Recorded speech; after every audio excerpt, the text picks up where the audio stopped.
WNBA playoff semifinals set viewership records despite Caitlin Clark's absence. The WNBA semifinals were still able to break viewership records despite the early exit of Caitlin Clark's Indiana Fever. The Minnesota Lynx and the New York Liberty are set to clash in the 2024 WNBA Finals, where one team will emerge as the champion. While much of the season's buzz revolved around Indiana Fever's rookie Caitlin Clark, her early exit from the playoffs didn't diminish interest in the remaining games. Despite the Fever's elimination, the league continued to see strong viewership numbers during the semifinals. Reports indicate that Game 1 of the series between the Liberty and the Las Vegas Aces was the most-watched WNBA semifinal game in 22 years, drawing an audience of 994,000 viewers. For context, last year's WNBA semifinals averaged just 427,000 viewers, as reported by Sports Media Watch.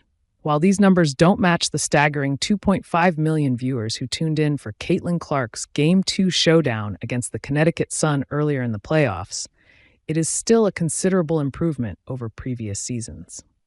For example, the Liberty Aces series consistently maintained strong ratings, with each game averaging over 900,000 viewers.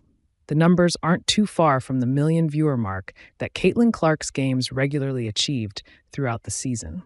All 4 games of the Liberty Aces semifinals drew larger audiences than last year's most-watched WNBA Finals game, which averaged 889,000 viewers.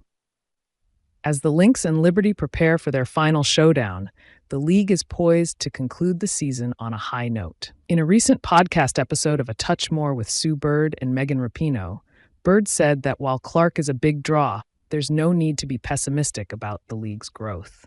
Yes, the games where she's not playing have lower viewership. But in the WNBA playoffs, let's use the semifinals as an example. The games where Caitlin obviously is not in it because her team lost are still breaking records from previous WNBA years, still cracking 1 million viewers, she said. Bird's remarks were aimed at media figures like Stephen A. Smith and Shannon Sharpe, who had raised doubts about the league's ability to maintain strong viewership without Clark in the postseason. However, the recent numbers suggest that the teams are capable of drawing in audiences.